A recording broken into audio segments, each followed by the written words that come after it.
All right.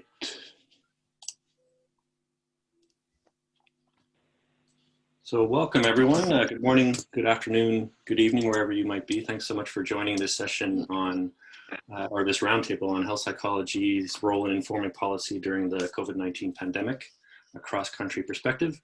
My name is Justin Bessot. I'll be chairing the session today. And just a couple words before we dive in. I guess given the centrality of behavior and behavior change in addressing this pandemic and maybe future pandemics, it's clear that health psychology and behavioral sciences more generally have a role to play in not only in research, but also in informing policy and what governments might do to draw on and maximize what our science can contribute to protecting and helping populations and people within them protect themselves. And so with that in mind, we've brought together an outstanding set of speakers for you this morning that will each in turn provide a perspective from their own jurisdictions on how they've engaged with government and with policy with respect to how health psychology and behavioral science might contribute, to just give you a flavor of what they've done. And the way we'll work this is that each speaker will speak in turn for about 9 minutes. And we'll save questions for the end because we have Mari Johnston as a moderator discussant, that will moderate a discussion at the end. So we should have about 15 or so minutes. So keep your questions to the end because you'll have an opportunity to either ask the panel any questions that you might have, or possibly if you're yourself doing similar work in your own space, in your own country or jurisdiction, we'd love to hear about that as well. So that's it for me. So why don't we just crack into the session. Our first speaker, Professor Robert West, Emeritus Professor of Health Psychology from UCL, is going to provide us with a UK perspective. And I will stop sharing my screen and allow Robert to share.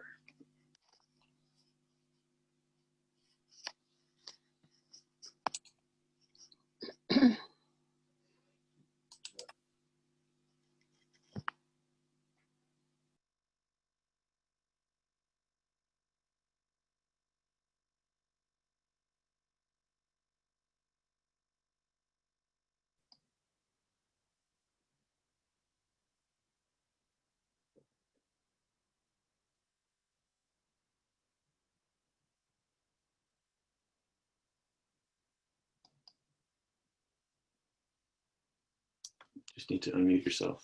I can do that for you.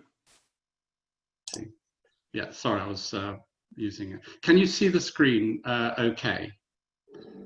Yes. Good, great. Okay, so yeah, thanks very much. The COVID pandemic has been a interesting experience from the UK point of view, from a behavioural science point of view in the UK, because the different home nations have approached it in different ways. And so I'm going to talk primarily about what's been going on in England and how things are sort of working out in terms of the contribution of behavioural scientists and health psychologists. The way that that health psychologists got involved primarily in the UK and in England particularly was actually because Susan Mickey, at the time of the H1N1 epidemic a few years ago, quite a few years ago now, was invited onto the Strategic Advisory Group on emergencies, and was the only behavioural scientist. And so she persuaded them at that time to set up a subgroup for behavioural science called SPI-B, because it was, Scientific Pandemic Influenza Behaviour Group. And that name has stuck, even though this isn't an influenza virus. So that committee was set up, that subcommittee was set up, and then that was reconstituted for the coronavirus pandemic. Someone who Susan got involved with the H1N1, James Rubin, is the chair of that subgroup. now, and Susan is on it, and I'm on it, and there's actually around 40 behavioural scientists of one sort or another, not all psychologists, involved on that subgroup, very actively involved, and that's probably the main advisory committee. But there are other channels, potential channels of influence as well. First of all, there's a thing called IndieSage, or Independent Sage. That's the Independent Scientific Advisory Group on Emergencies, which was set up by a former chief scientific advisor to the government called David King, with support from a number of public health scientists, virologists, and Susan Mickey is on that committee, and she brought a number of other behavioural scientists and psychologists on it as well, including Steve Reicher and myself. And the purpose of that is not to be an alternative to SAGE, but to complement it, and it acts in a different way. It's much more proactive in what it does. But there are also advisory groups for Scotland, and the Scottish one has Steve Reicher on it, and that seems to work very well. Wales have one as well, and I'm helping out with that one. But in addition to those channels of communication, there are other ones, parliamentary committees like select committees, for example, and also particular inquiries that are set up in order to find out what's going on. And then last but not least, in fact, last but probably most, are channels of influence through the media. And so Susan, for example, certainly for quite a long period during the pandemic was doing several interviews a day.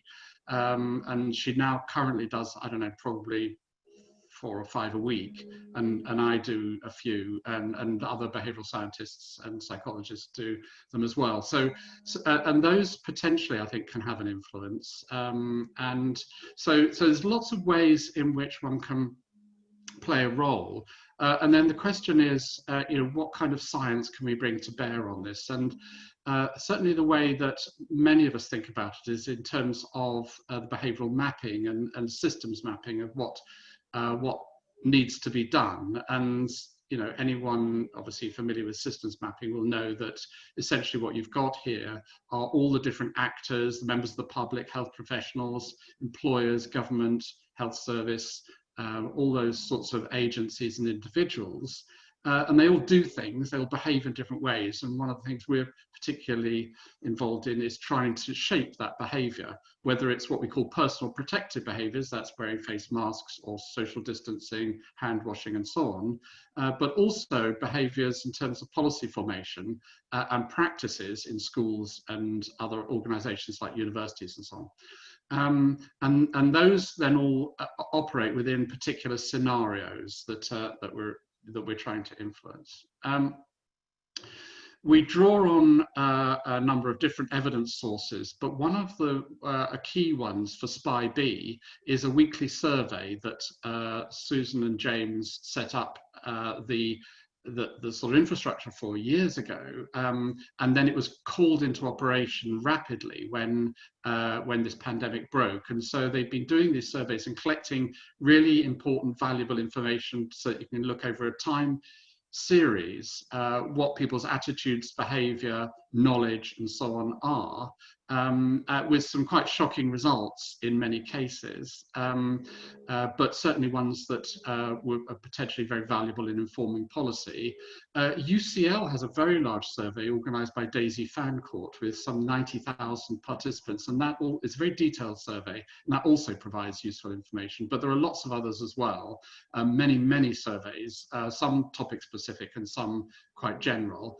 But then in terms of the way that we then inform policy, apart from that, there are rapid evidence reviews, and we did one on face masks, but there are others being undertaken all the time at great speed. So those are the evidence sources. And then the question is what sort of outputs they have. I've put up here links to the kinds of outputs, and hopefully people will be able to access the slides and then click on those links and you can see the kinds of documents that are produced. And there are a very large number of them, and they're being produced all the time. IndieSage is very prolific in producing really important reports that it consults on, and it does a weekly press conference and consultation as well. So that's something that's definitely worth looking at. In terms of impact, I think the main frustration for us working in SPI-B has been that we really have had very little feedback on what kind of influence all the work that everyone puts into it does. There's a suspicion over the last few months that it has very little impact on the English government. I think it's very different in Scotland, where Scotland does seem to be adhering closely to behavioural science evidence. I think to the extent that the English government is aware of the behavioural science evidence, it would be fair to say that they probably done the exact opposite of what has been proposed. If you look at their messaging and the way they're going about things like enforcement and trying to use coercion to achieve objectives and so on, it looks as though they've done pretty much the opposite of everything we've said. That can't be true for everything, but that's the sort of impression one gets, which is a shame. But on the other hand, there are other organisations and agencies which do take notice of what's done at a more detailed level. I think increasingly my sense is that Independence Age has been taking on a very important role in helping to shape the public mood and ultimately influence policies, because of its links with the media and the traction it's getting in the public eye, and because it's really focusing on what the public and key organisations find to be the most important issues. For example, there's a consultation that they just did on universities and open universities, and they previously did one on schools, and it was the sort of thing that SPI-B isn't able to do, because it's not able to engage with the public in that way. So I think my own view is that Independence Age is taking a much more important role. So that's just a very quick overview of the sort of thing that's going on, and obviously if people want to follow up with questions later, happy to do that, and I shall stop sharing and hand over. Brilliant. Thank you, Robert. We'll dive right into our next speaker. So I'm delighted to welcome Professor Molly Byrne, Professor of Health Psychology from NUI Galway in Ireland, who's going to provide us with an Irish perspective. Over to you, Molly. Great, thank you, Justin. I will just need to work out now, share my screen.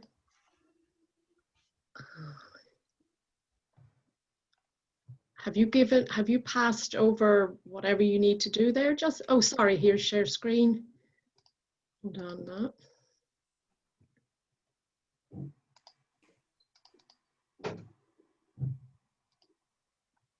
No. Okay, can everyone see that? Lovely. Okay, well, it's a pleasure to present the perspective from Ireland to this roundtable discussion, and thanks a million to Justin for bringing us together.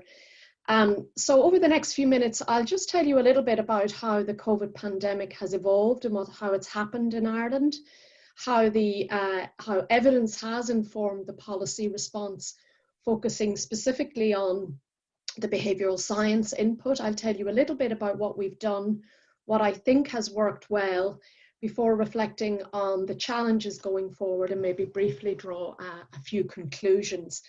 So in relation to the situation in Ireland, you can see on these graphs the pattern of cases and deaths over the last few months. We had our first confirmed case at the end of February, the first COVID death, March the 11th.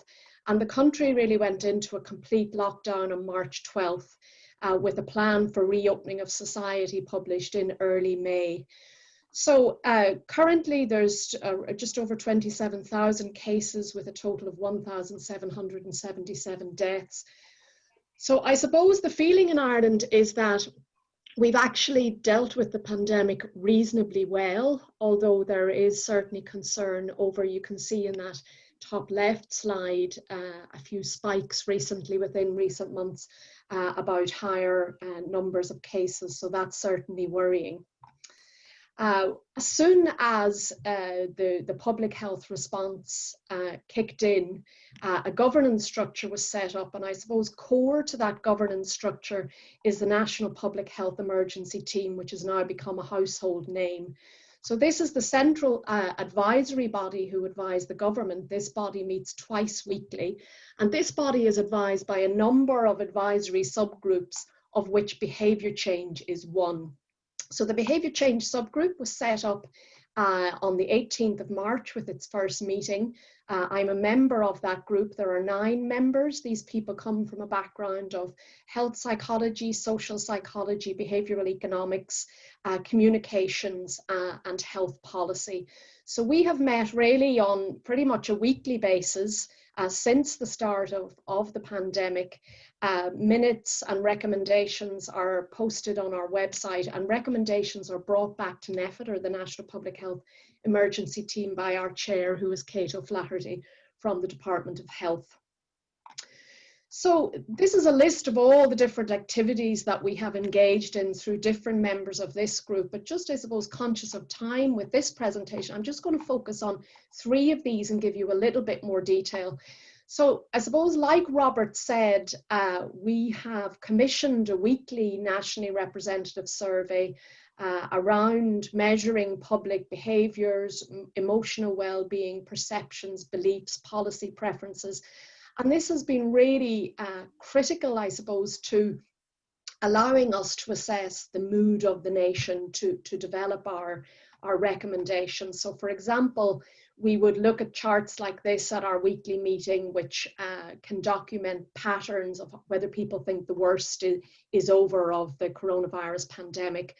And I think a really important one for me, and I think for the work of the group, was that we did measure the feeling of the nation about how people bought into the restrictions, which were really challenging and have been really difficult for people.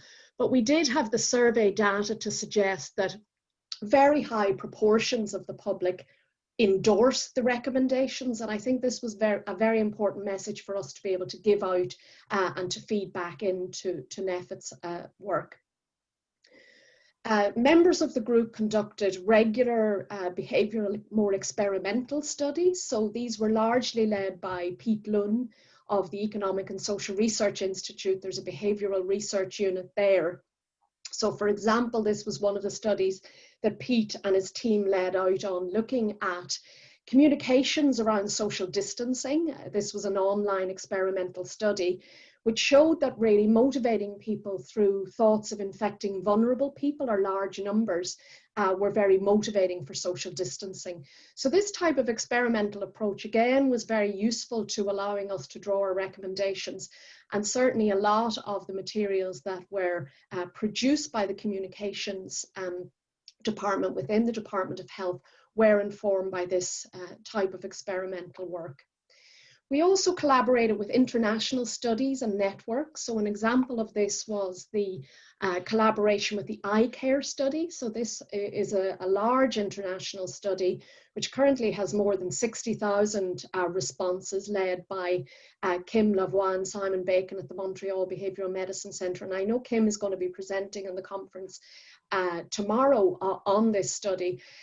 So I was one of very many collaborators within this study, and that enabled me to bring the responses and the findings from that study back to our national team and allow us to benchmark responses in Ireland to responses in other countries. So what worked well then? I think the communication from the Department of Health has been very strong, has been very clear. And I know it can sound very superficial, but actually from the very outset, there was very strong branding of the messages, which allows them to be very easily identifiable. So these posters giving recommendations for different types of behaviour are seen all over the place now. We also had a good communicator as a leader. So this is Leo Varadkar, our Taoiseach up until about 3 weeks ago. Leo Varadkar is a doctor by training, And certainly his communications throughout the pandemic were very much encouraging feelings of solidarity, doing things, we're all in it together, and doing things for protecting our frontline workers. So I think there was a general, I think it had really actually in Ireland has been an exceptional time of feelings of solidarity. And this is a bit self-indulgent now, of a letter that Leo wrote to my daughter Maeve in response to Maeve had written to Leo at the publication of the roadmap, and she was very concerned that schools weren't getting enough attention. So Leo responded with this letter, which she was quite delighted to receive. But I think even this paragraph of, can I ask you a favor? Will you continue to take care of your family? Because that is so important. We need all our heroes, and I know I can depend on you. So, I mean, a bit cheesy, but to a 10-year-old girl, very meaningful. And certainly this would very much reflect the feeling of the communications. We also benefited from having an excellent communicator as our Chief Medical Officer. This is Tony Houlihan, who again, central communicator throughout the pandemic and very much a household name.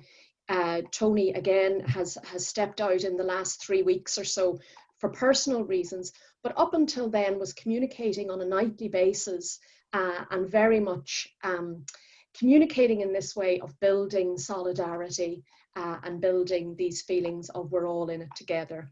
I think also our National Broadcasting Association, so RTE, were very central in terms of ensuring the communication was regular and clear. And then events such as, you know, raising emotions, such as Sinead O'Connor singing this beautiful song, in terms of shining a light to raise awareness about the sacrifices made by frontline workers. So all of these came together, I suppose, to present this consolidated message for the nation. Robert mentioned as well the importance of the engagement with media, and this certainly has been a time like I've never seen before, of where research is really in the mainstream media, and particularly behavioural research. So finally then, challenges going forward. So we have been through a time, I think, of great solidarity and trust in Ireland. That is currently being threatened. So we do have a new government in place, and you may be aware of this current scandal called Golfgate. So this was a golfing dinner, a golfing society dinner, in which more than 80 people, including some very senior politicians and leaders in the country, came together contravening public health guidance. And this has been very undermining of the public health message. Another challenge, I think, for all of us is that the messages from here on in are going to become more complex. They're going to be more targeted. So I think a recent example in which this was dealt with very well was by Professor Philip Nolan, who is the chair of the National Public Health Advisory Team. So a seemingly contradictory message about you're only allowed to have 6 people in your home, yet there's going to be 30 people in a classroom. He explained very nicely on this Twitter thread. So I think a key thing going forward is that these messages, which might be just a little more subtle, a bit more nuanced, really do need to be explained. And then I guess similar to other countries, challenges will include things like returning to education, ensuring more vulnerable groups and settings, workplaces, direct provision centres, that attention is given to those settings. And then critically that a system of identification of symptoms and testing and tracing is really strongly up and running. So in conclusion then, I think that the COVID pandemic really presents a bit of a golden age for health psychology to inform policy, and certainly never before have I been in a situation where I have worked so closely with policy advisors who are directly advising government in a way that I see on the news the next day. The advice has been taken on board. I think we need to really maintain these strengths. You know, this is a bit more of a marathon than a sprint. I think we need to deliver, and as Robert highlighted in his talk, the importance of documenting our impact. I think an event like this is good for promoting international collaboration, that we're not working in our national silos. And for me, I've really reflected on how we can harness the infrastructure for other health promotion priorities. I mean, there are many other health priorities which should be getting this level of evidence to policy to practice. And I look forward to hearing from Jeremy Grimshaw as well, who I know has stuff to say on that. So I'll leave it for there, and thank you very much. Brilliant. Thanks so much, Molly. Fantastic. So that leads us right into our next speaker, Professor Marijn de Bruin, Professor of Health Psychology from Radboud UMC in the Netherlands. And I will hand it over to you, Marijn. Thank you. Can you hear me? Yeah. Yes. Right. Let's see.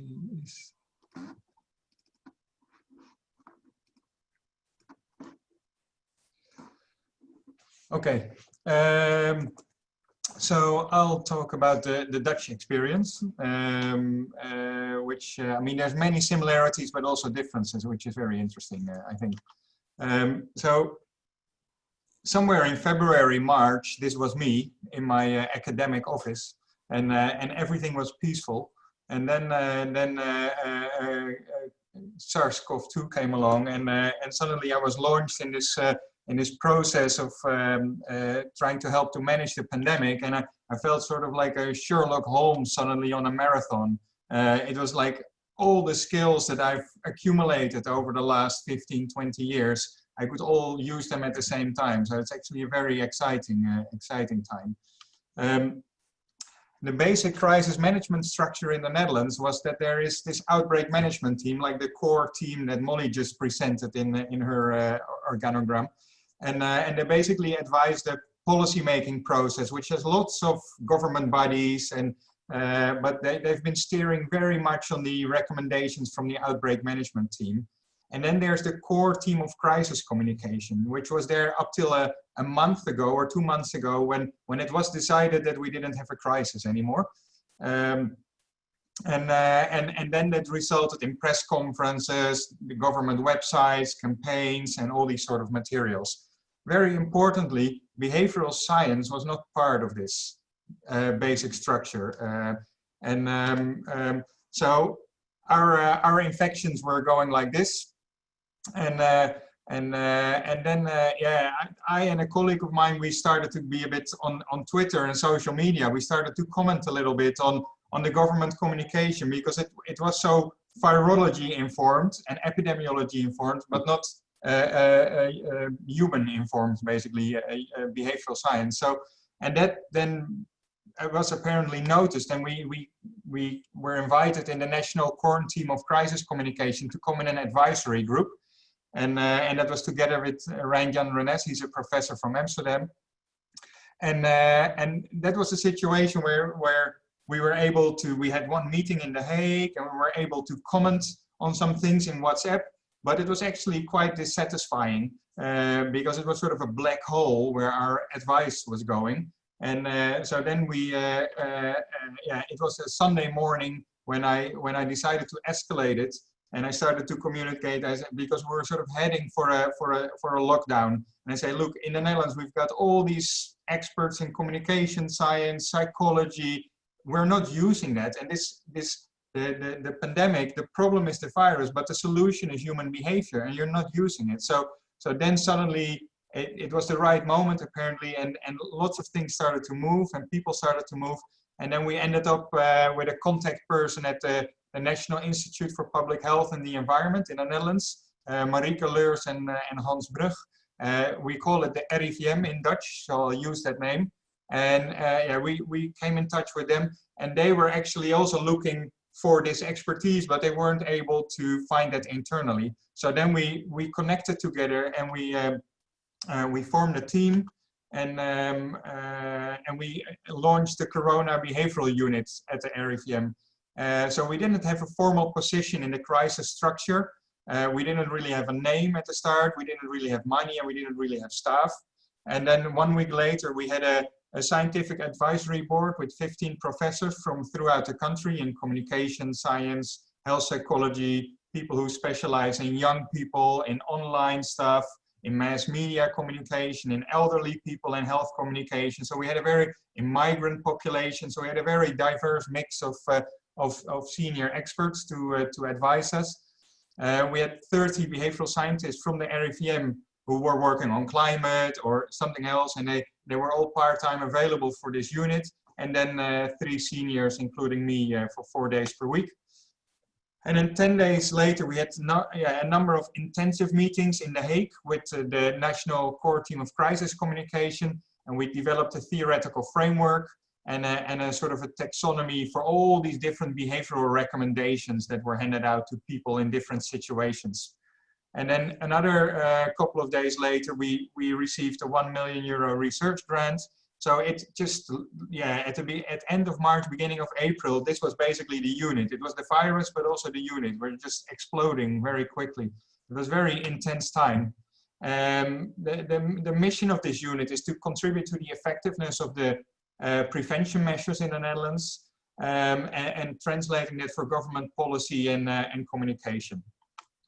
And the aim is more than just the virus. It's also to monitor, like you've done in Ireland, Molly, also people's well-being and social cohesion and these type of things. So it's not just the virus that's the focus of the unit. We have a couple of scientific foundations. You're not expected to be able to read this, but this was basically, like in many countries, I think, there was a lot of criticism on how the behavioral recommendations were formulated. They were virus formulated. They were not human behavior formulated.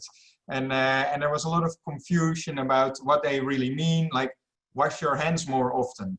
Okay, so like once or twice, or what are critical moments, you know?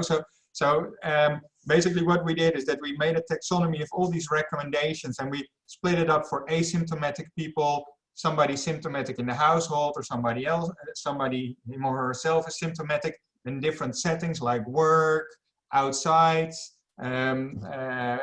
visiting other people, etc. And then all the recommendations that were made in these settings, and we scored these by how concrete were they, who has to do what, when, where, and why, and also their complexity. Like sneezing in your elbow is always the same, but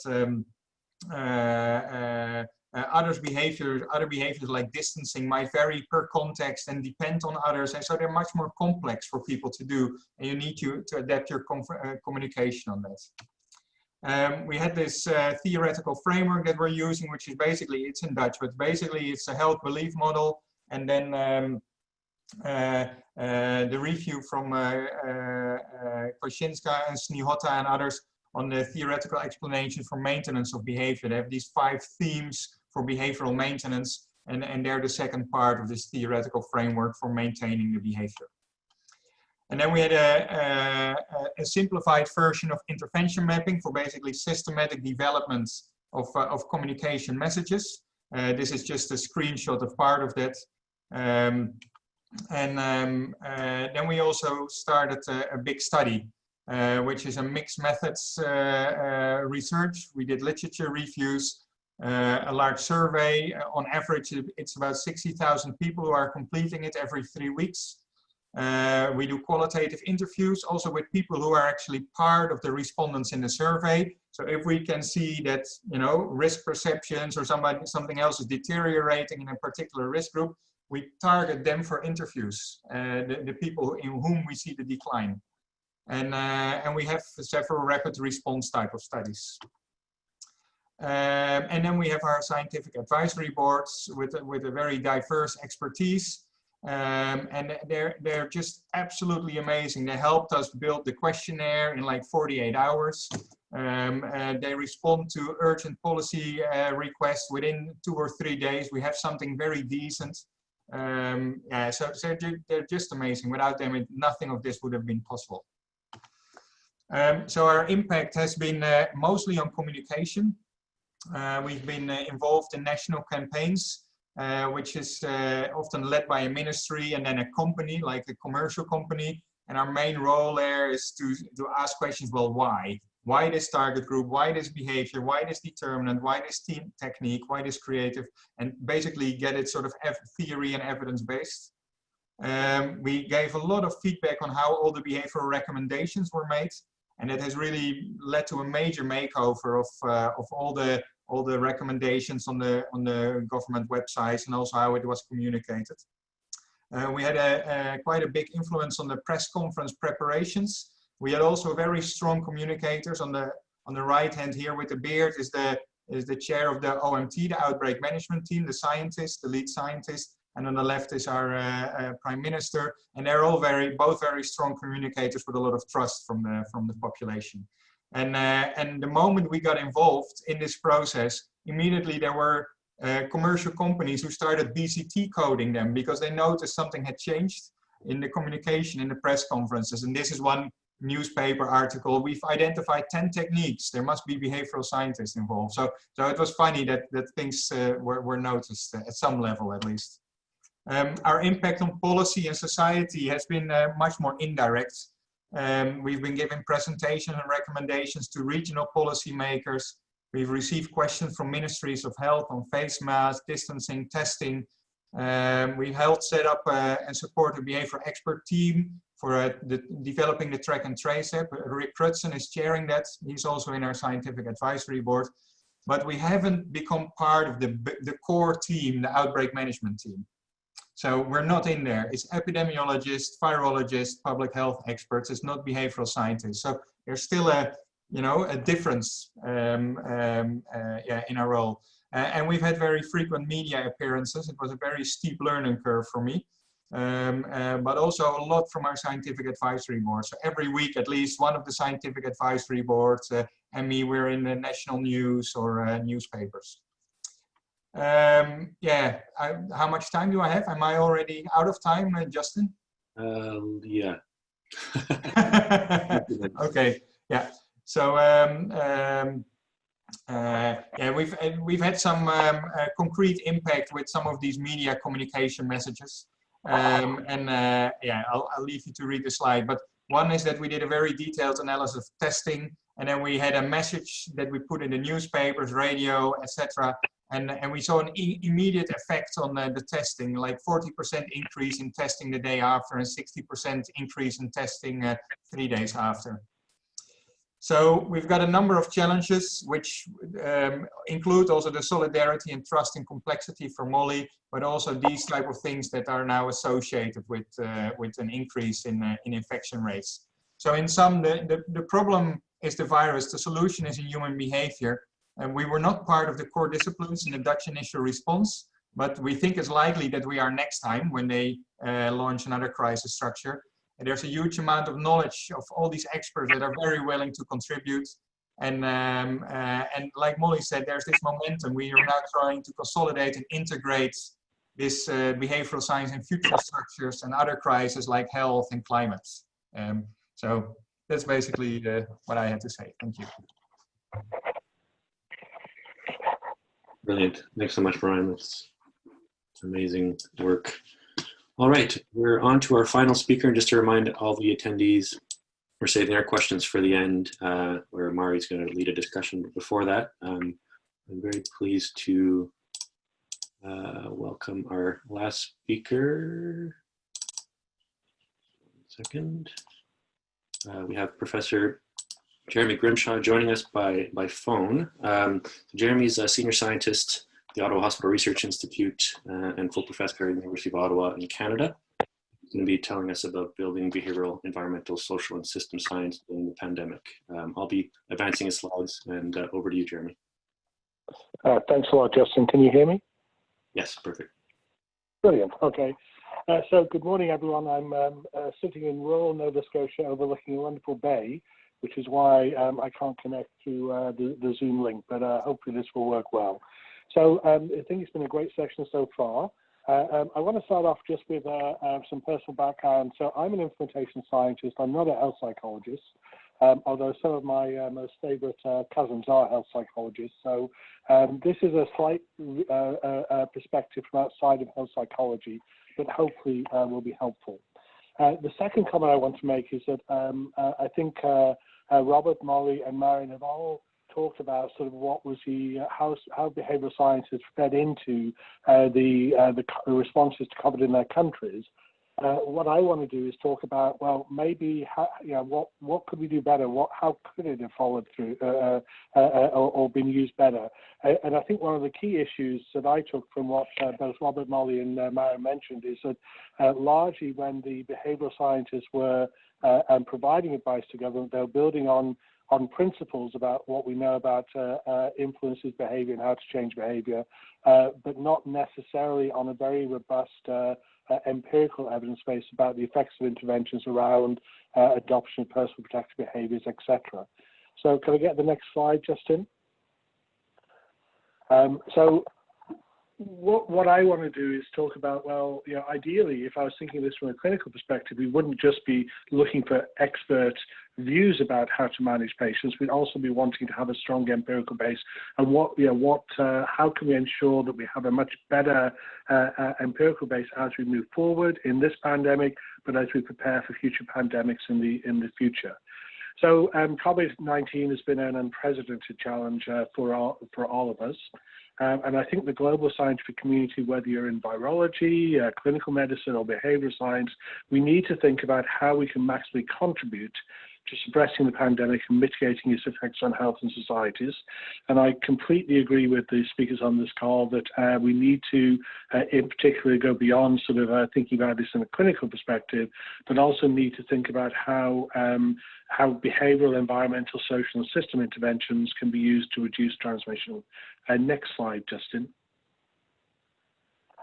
So I think the three speakers have demonstrated that societies, to a greater or lesser extent, have sought social and behavioural science input into policy decisions. Next slide, Justin. But there's a substantial challenge, or a substantial challenge to designing optimal behavioural, environmental, social, and system interventions, which I'm going to call BESI from now on, has been the lack of evidence about the effects of different approaches and how to implement them in real-world settings. And Justin, is the table at the bottom of the slide just now, or do we have to do one more click? Yeah, I've got it all up.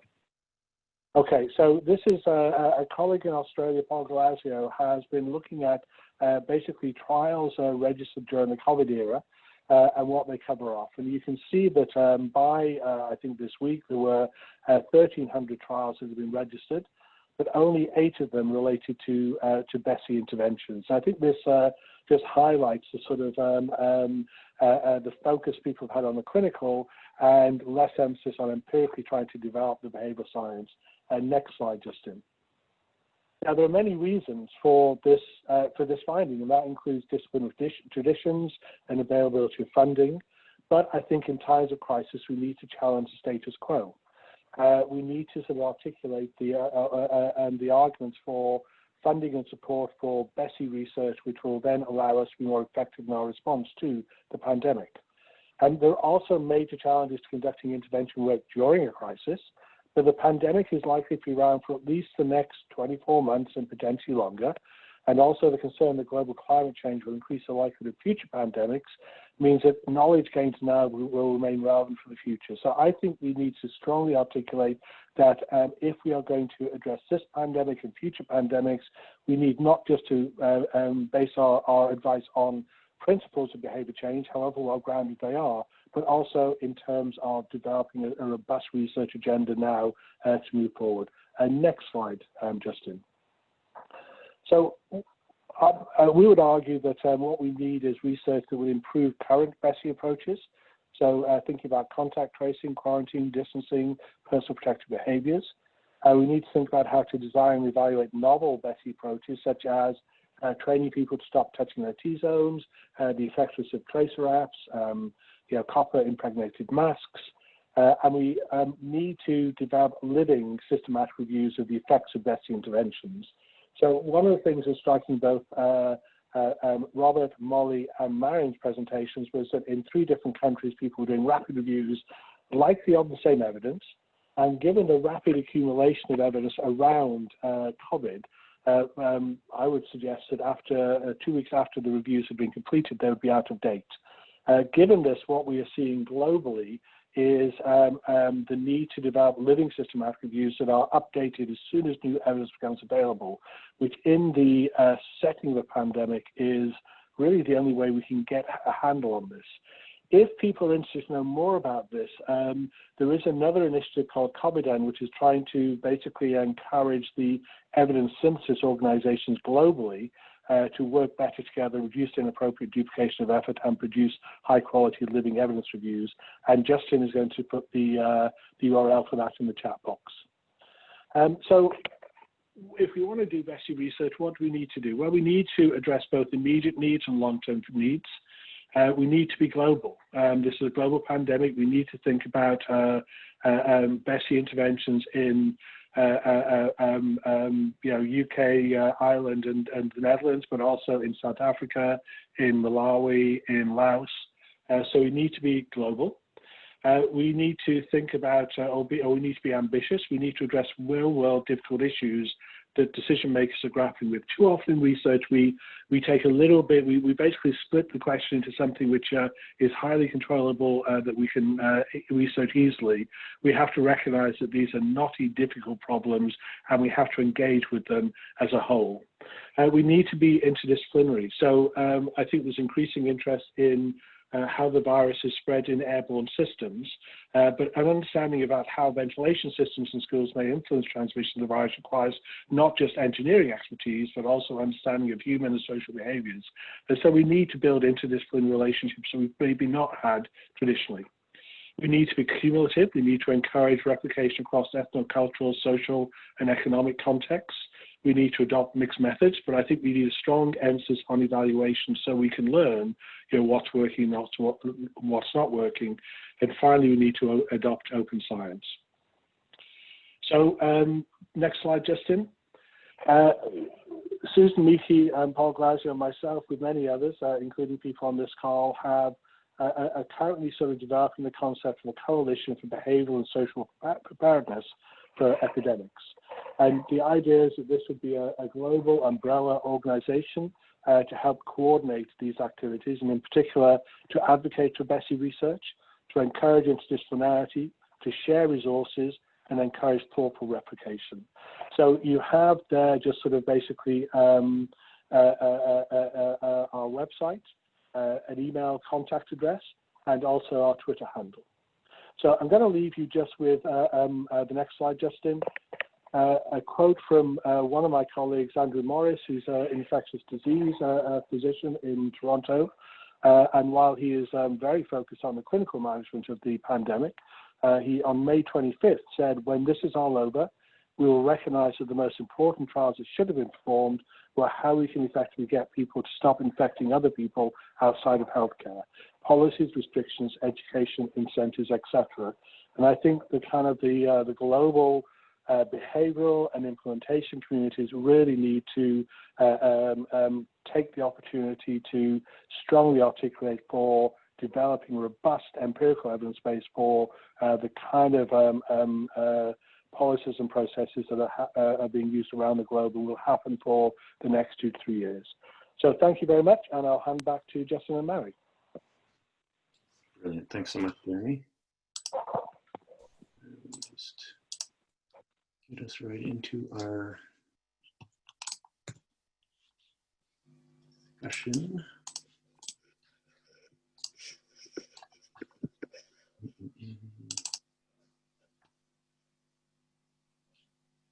All right, I'm going to hand it over to Mary Johnston, who's Emeritus Professor of Health Psychology at the University of Aberdeen, to lead us in a discussion. We've got technically 9 minutes, but I think the next official session starts at 15:15, so decide on how long you want to participate. Hi everyone. Can you hear me, Justin? Yes. Great. First of all, I'd like to thank everybody for that splendid session. It really is impressive what people are doing and how they're thinking going forward. Before I say any more, can I encourage people, I don't see any raised hands, and I'd like to encourage people to raise hands who have something to say. But in the meantime, I want to just sort of raise some questions, because clearly Jeremy has raised things that we all need to be thinking about going forward. But just to consolidate what we've done so far, I would be very interested to know what were the key parts of our discipline that people found useful when they were giving advice. Were they theoretical models? Were they methods? Were they evidence? And in particular, the thing that's been challenging to our discipline all the way through is that we're very keen on cutting edge and seem to have lost our knowledge of what our core is. And when people are giving this advice to government, are they dependent more on cutting edge, i.e. what you get from surveys now, or have they any evidence from our core discipline? What's been missing? What do people not know that they needed to know and they hadn't a way of finding out? There's another kind of question I have, which is about how people make contact with government. So we've heard various things here. I was quite amused that Marijn was effective by going on the social media, and that eventually led through into being involved in government tasks. Whereas for Robert, they were more directly involved in advising, but discovered that didn't really work. So they had to advise outside the official system and go via the population. Whereas for Molly, she lives in a sensible country that just did it right from the start, which was very impressive. And it made it a lot easier, I think, because the lines of communication were direct. There's also a tremendously interesting issue about who you're trying to contact in government. There's like the how and the who. And is it the health minister, or is it your local politicians who are going to raise the questions? How do you contact and make an influence? Robert's story of giving advice that was totally ignored sounds very discouraging. But oddly enough, I think they may have influenced the population while they're not influencing the government. So the final point I'd like to raise, and maybe just ask any of the panelists to come back on, is about the future going forward. Jeremy has talked about how we need to go forward in terms of making the best evidence available for dealing with issues like this. And I think the Bessie proposal is a really good one. I think there's something more fundamental than this. If we look back to what happened during the HIV initial epidemic, that had a major impact on our discipline. I don't think we've quite recorded it historically, but it shifted the content of health psychology from much more work with people who were already ill to looking at prevention. And I think that's when much more of the social psychological models came into play in our discipline. I think it's very easy to see that this is an important moment in terms of the health of the population, the way that we give advice. I'd like to suggest it's also a key moment for the development of our discipline, and I suspect that our discipline will be different going forward. And I think that we need to think about that and how we use our discipline and make it available to application. These are the points that I'd like to make. Justin, are you seeing any raised hands? I'm not. We've got one raised hand from Susan and a few people in the chat that are asking questions. Maybe we can start with, does anybody want to respond to Mari's points? And then I'll hand over to Susan. Can I just say, I think it'd be quite nice to get Matti Haino to talk about Finland as well. Yes, he's been mentioning a few things, a few others as well. But any comments from the panel on anything that Mari mentioned? Mari mentioned the issue of where does the science come from that we on what has been our sort of main contribution. The thing that's really struck me on SPI-B, as well as on IndySage, is of course that most of the questions that we've been asked or that have to address are things for which we don't have any direct evidence. Either because we're talking about a behavior that has got very, very little evidence related to it, like not touching your eyes, nose or mouth, or because the context is very different from context in which it's been studied.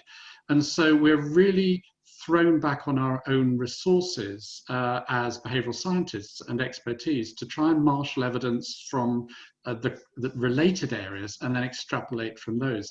And one of the things I think would be really helpful would be for us as behavioral scientists and health psychologists to formulate, to bring together the theoretical constructs, like, you know, Marijn, you did in the Netherlands. You know, you took the health belief model and you took another model, you put them together. But of course, there are many other models as well.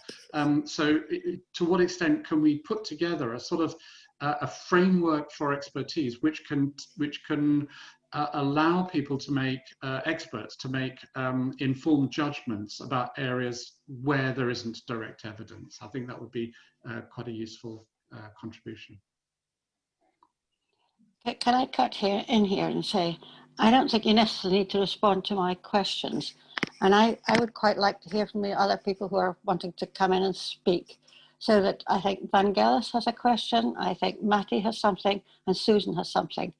And just to sort of move away from the countries that are dominating, can I suggest that we ask Vangelis to respond? Vangelis, you have a question.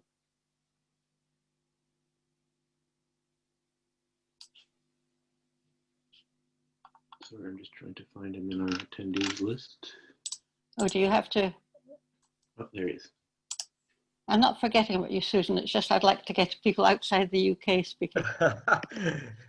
Well, thank you very much. It was a very nice conversation, and I enjoyed your contributions. Well, here in Greece, the things were different because at the beginning of the pandemic, things were really good. We had a very low number of infections and a very, very low number of people who died due to the coronavirus. At that point, the government asked from the University of Crete and other universities to contribute in relation to the behavioral aspects of this situation. But at that time, it was some physicians, very powerful physicians, who were counselors of the government, who said, well, we're doing fine, we don't need any behavioral experience for that issue. Now that things have changed, during the last 3 weeks, we have a sharp rise in the number of infections and also the number of dead people. And that has nothing to do with tourism, but it has to do with our own behavior. Then the government changed its position and said to us, oh, well, come in, but I don't want you to say anything to us about your science. I just want you to find ways to deal with these conspiracy theories. I want you to find ways to just say,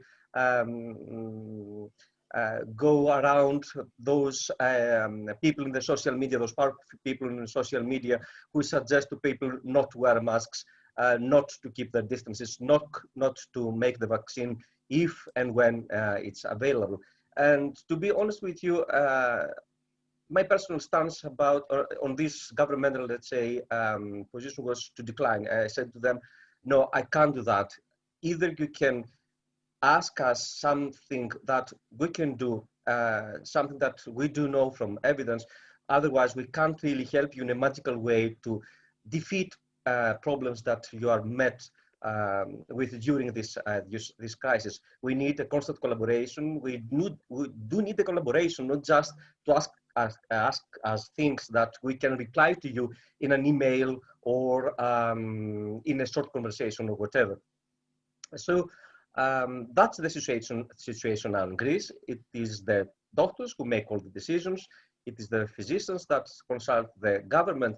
And the government takes some small steps towards asking psychologists and other health behaviors, health scientists and behavioral scientists as what to do.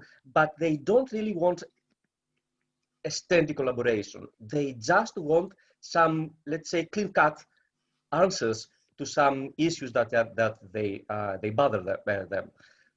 So I'm not sure how it's going to go in the future, but I'm very pessimistic about us psychologists or health or behavioral scientists be more involved in the decisions that they make in the government here in Greece, I mean, or the way they communicate the decisions. Thanks, Vangelis. I'm realizing that we're going to run out of time. And one of the things that I'm becoming aware of, so there's lots of people want to make points, and I think we may get back to them if we're allowed to go on. But I'm just wondering if people feel that we should be trying to do something that integrates all of the stuff that people have been using, that goes beyond the 4 people we've had speaking here, but also gets what Matti has to say about Finland, what Vangelis has to say about Greece. Is this the kind of thing that should require a future version of the European Health Psychologist to integrate all of this? If people think that's a good idea, could they indicate that in the chat? I think we're going to have to close down. I don't know if we are or not, but I would really like to say how enthusiastic I am about what people are doing, how well they presented it, and what I had initially thought would be everybody saying the same thing is clearly not all the same. I think that learning from each other is so important, and I would just finally like to thank Justin for organising this, and you've been a great chair, Justin, so I'll hand back to let you chair at the end of the session. I don't know if we've got time to let the other people in who wanted to speak. I think the next meeting in this room is the members meeting, so we have basically until then if people want to drop off and grab a coffee or a cup of tea, but I suspect we have another 5-ish minutes if we want to continue the conversation for those of you who are still on. Matthew, do you want to make, oh sorry, on you go, Justin. I was just going to offer the opportunity for, you mentioned Matthew, and there's other people in the chat that do want to make points if they still want to. Yeah, I'm happy to hang around anyway, Justin and Mary. Great. If that works. Matty, do you want to make your point? Raise your hand if you do. No pressure.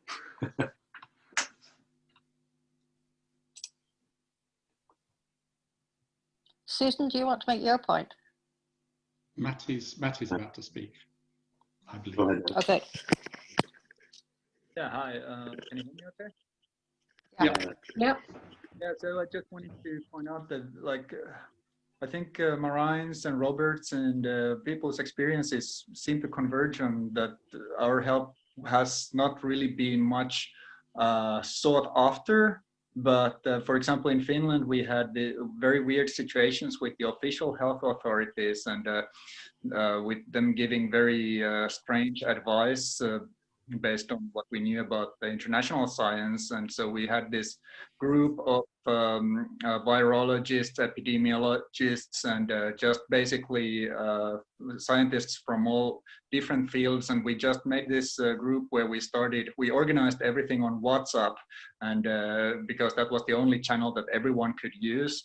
And it was horrible in the beginning. It was like 200 messages an hour, but we started producing documents that the politicians could use when they wanted to argue for more stringent measures and different ways that the virus is spreading that are not currently accounted for. And so that was something that had an indirect impact on policies, because now people had some local Finnish scientific documents that they could actually rely on when they were making points and suggestions on how the government policies should proceed. But it was weird because everything seemed to be quite semi-unsolicited advice that we're giving.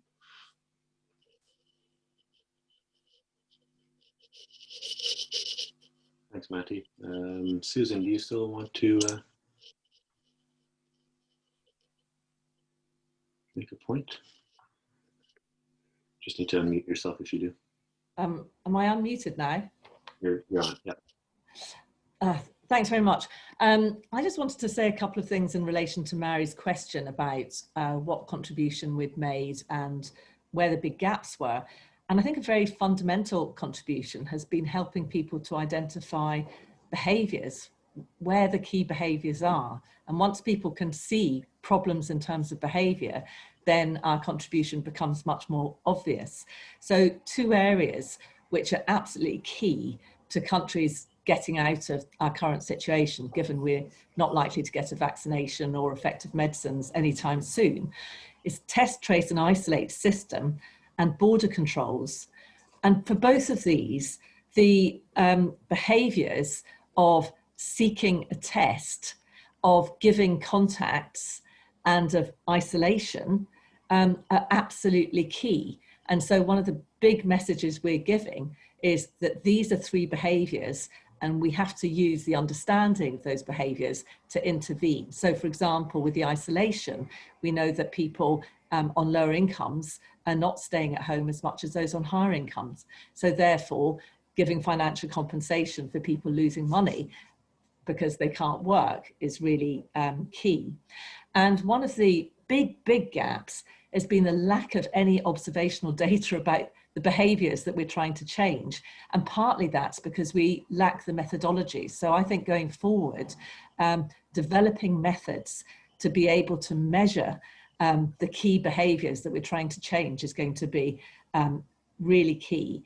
And just in terms of what Evangelos said about conspiracy theory, I think we need to be looking ahead and thinking, what are the big issues? And we know from 2009, vaccination uptake was really poor. And we already have data that I think in the States, it's something like 30% of people who would take an effective vaccination if offered.